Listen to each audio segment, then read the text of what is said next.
पाठ 7 घुमक्कड़ जिज्ञासा। पाठ परिचय। महापंडित राहुल सांकृत्यायन विश्वविख्यात विद्वान और लेखक थे।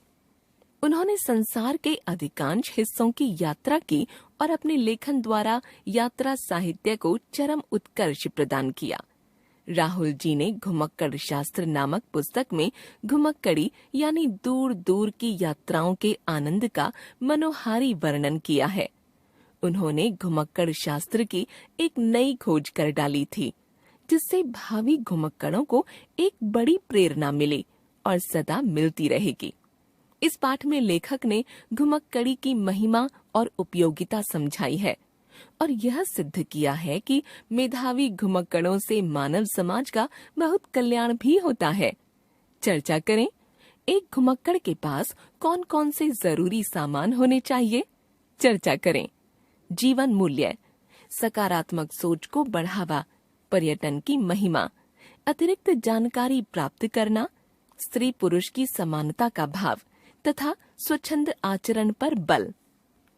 शास्त्रों में जिज्ञासा ऐसी चीज के लिए होनी बतलाई गई है जो कि श्रेष्ठ हो तथा व्यक्ति और समाज सबके लिए परम हितकारी हो।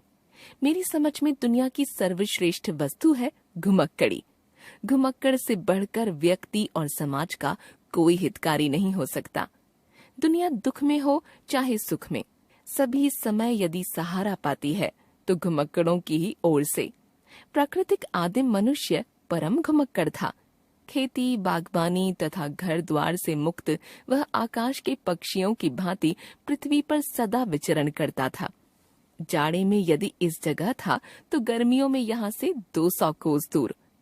मैं मानता हूँ कि पुस्तकें भी कुछ कुछ घुमक्कड़ी का रस प्रदान करती हैं, लेकिन जिस तरह फोटो देखकर आप हिमालय के देवदार के गहन वनों और श्वेत हिम मुकुटित शिखरों के सौंदर्य, उनके रूप, उनके गंध का अनुभव नहीं कर सकते, उसी तरह यात्रा कथाओं से आपकी उस बूंद से भेंट नहीं हो सकती जो कि एक घुमक्कड़ को प्राप्त होती है। अधिक से अधिक यात्रा पाठकों के लिए यही कहा जा सकता है कि दूसरे अंधों की अपेक्षा उन्हें थोड़ा आलोक मिल जाता है और साथ ही ऐसी प्रेरणा भी मिल सकती है जो स्थायी नहीं तो कुछ दिनों के लिए उन्हें घुमक्कड़ बना सकती है। घुमक्कड़ क्यों दुनिया की सर्वश्रेष्ठ विभूति है? इसलिए कि उसी ने आज की दुनिया को बनाया है। यदि आदिम पुरुष एक जगह नदी या तालाब के किनारे गर्म मुल्क में पड़े रहते तो वे दुनिया को आगे नहीं ले जा सकते थे। आदमी की घुमक्कड़ी ने बहुत बार खून की नदियां बहाई हैं, इसमें संदेह नहीं, और घुमक्कड़ों से हम हरगिज नहीं चाहेंगे कि वे खून के रास्ते को पकड़ें। किंतु अगर घुमक्कड़ों के काफिले न आते जाते तो सुस्त मानव जातियां सो जाती और पशु से ऊपर नहीं उठ पाती। कोलंबस और वास्को द गामा 2 ऐसे घुमक्कड़ ही थे जिन्होंने पश्चिमी देशों के आगे बढ़ने का रास्ता खोला। अमेरिका अधिकतर निर्जन सा पड़ा था। एशिया के कूप मंडूकों को घुमक्कड़ धर्म की महिमा भूल गई, इसलिए उन्होंने अमेरिका पर अपनी झंडी नहीं गाड़ी। आज अपने 40 से 50 करोड़ की जनसंख्या के भार से भारत और चीन की भूमि दबी जा रही है और ऑस्ट्रेलिया में 1 करोड़ भी आदमी नहीं है। उधर एशियाइयों के लिए ऑस्ट्रेलिया का द्वार बंद है, लेकिन 2 सदी पहले वह हमारे हाथ की चीज थी। क्यों भारत और चीन ऑस्ट्रेलिया की अपार संपत्ति और अमित भूमि से वंचित रह गए? इसलिए कि वे घुमक्कड़ धर्म से विमुख थे, उसे भूल चुके थे। दुनिया के अधिकांश धर्म नायक घुमक्कड़ रहे। यद्यपि धर्माचार्यों में आचार विचार, बुद्धि और तर्क तथा सहृदयता में सर्वश्रेष्ठ बुद्ध घुमक्कड़ राज थे। यद्यपि वे भारत से बाहर नहीं गए, तथापि वर्षा के 3 मासों को छोड़कर एक जगह रहना वे पाप समझते थे।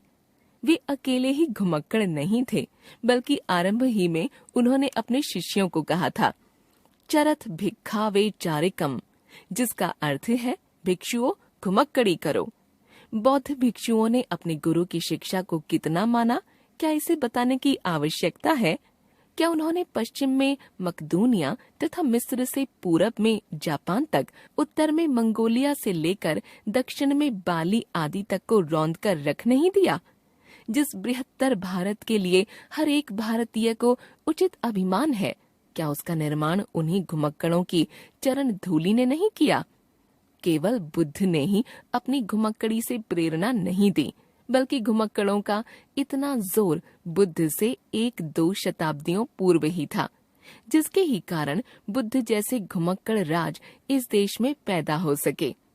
कोई महिलाएं पूछती हैं, क्या स्त्रियां भी घुमक्कड़ी कर सकती हैं?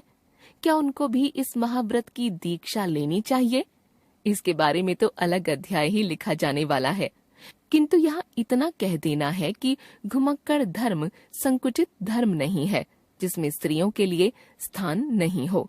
स्त्रियां इसमें उतना ही अधिकार रखती हैं जितना पुरुष। यदि वे जन्म सफल करके व्यक्ति और समाज के लिए कुछ करना चाहती हैं, तो उन्हें भी दोनों हाथों इस धर्म को स्वीकार करना चाहिए। घुमक्कड़ी धर्म छुड़ाने के लिए ही पुरुष ने बहुत से बंधन नारी के रास्ते में लगाए हैं। बुद्ध ने सिर्फ पुरुषों के लिए घुमक्कड़ी करने का आदेश नहीं दिया, बल्कि स्त्रियों के लिए भी उनका वही उपदेश था। भारत के प्राचीन धर्मों में जैन धर्म भी है। जैन धर्म के प्रतिष्ठापक श्रमण महावीर कौन थे? वे भी घुमक्कड़ राज थे।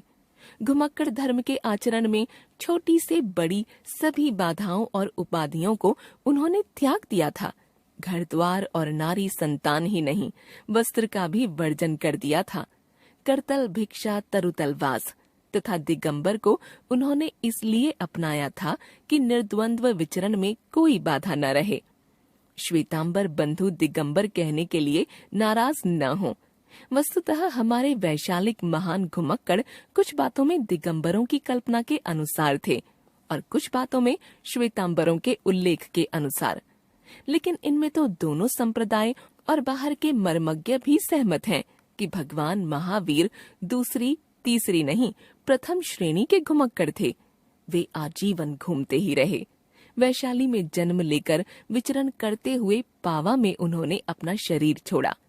हमारे इतिहास में गुरु नानक का समय दूर का नहीं है, लेकिन अपने समय के वे महान घुमक्कड़ थे। उन्होंने भारत भ्रमण को ही पर्याप्त नहीं समझा और ईरान और अरब तक पर धावा मारा। घुमक्कड़ी किसी बड़े योग से कम सिद्धिदायिनी नहीं है और निर्भीक तो वह 1 नंबर का बना देती है। घुमक्कड़ नानक मक्के में जाकर काबा की ओर पैर फैलाकर सो गए। मुल्लों में इतनी सहिष्णुता होती तो आदमी होते। उन्होंने ऐतराज किया और उनके पैर पकड़कर दूसरी ओर करना चाहा। उनको यह देखकर बड़ा अचरज हुआ कि जिस तरफ घुमक्कड़ नानक का पैर घूम रहा है, काबा भी उसी ओर चला जा रहा है। यह है चमत्कार। आज के सर्वशक्तिमान किंतु कोठरी में बंद महात्माओं में है कोई ऐसा जो नानक की तरह हिम्मत और चमत्कार दिखलाए? दूर शताब्दियों की बात छोड़िए, अभी शताब्दी भी नहीं बीती, इस देश से स्वामी दयानंद विदा हुए। स्वामी दयानंद को ऋषि दयानंद किसने बनाया? घुमक्कड़ी धर्म ने। उन्होंने भारत के अधिकांश भागों का भ्रमण किया, पुस्तक लिखते, शास्त्रार्थ करते और बराबर भ्रमण करते रहे। उन्होंने समुद्र यात्रा करने, द्वीपांतरों में जाने के विरुद्ध जितनी थोथी दलीलें दी जाती थीं, सबको चिंदी चिंदी उड़ा दिया और बतलाया कि मनुष्य स्थावर वृक्ष नहीं है, वह जंगम प्राणी है। चलना मनुष्य का धर्म है, जिसने इसे छोड़ा वह मनुष्य होने का अधिकारी नहीं है। अब तक आप जान चुके होंगे कि संसार में यदि कोई अनादि सनातन धर्म है तो वह घुमक्कड़ धर्म है। लेकिन वह कोई संकुचित संप्रदाय नहीं है, वह आकाश की तरह महान है, समुद्र की तरह विशाल है।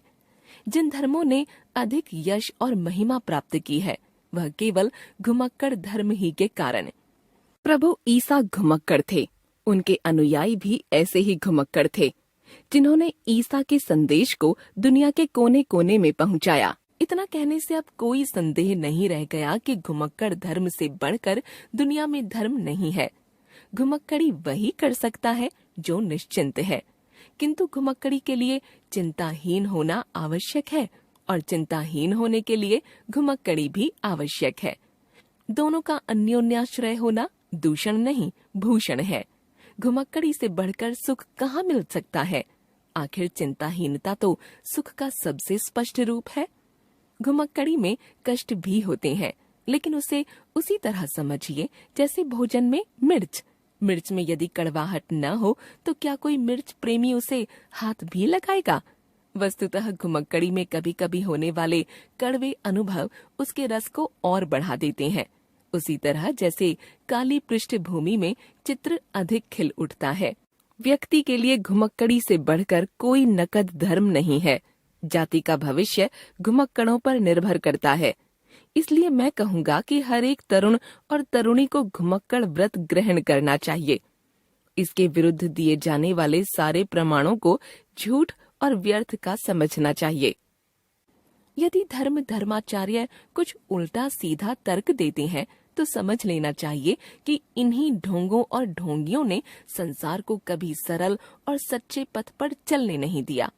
यदि राज्य और राजसी नेता अपनी कानूनी रुकावटें डालते हैं तो हजारों बार तजुर्बों की बात हुई है।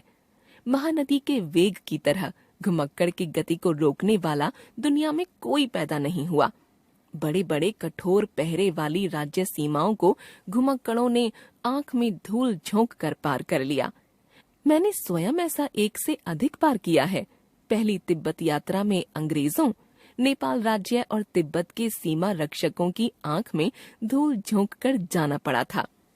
संक्षेप में हम यह कह सकते हैं कि यदि कोई तरुण तरुणी घुमक्कड़ धर्म की दीक्षा लेता है, यह मैं अवश्य कहूँगा कि यह दीक्षा वही ले सकता है जिसमें बहुत भारी मात्रा में हर तरह का साहस है, तो उसे किसी की बात नहीं सुननी चाहिए और मेरे गुरु कपोतराज के वचन को अपना पथ प्रदर्शक बनाना चाहिए। सैर कर दुनिया की गाफिल, जिंदगानी फिर कहाँ, जिंदगी गर कुछ रही तो ये जवानी फिर कहाँ। दुनिया में मनुष्य जन्म एक ही बार मिलता है और जवानी भी केवल एक ही बार आती है। साहसी और मनस्वी तरुण तरुणियों को इस अवसर से हाथ नहीं धोना चाहिए। कमर बांध लो भावी घुमक्कड़ों, संसार तुम्हारे स्वागत के लिए बेकरार है। लेखक राहुल सांकृत्यायन।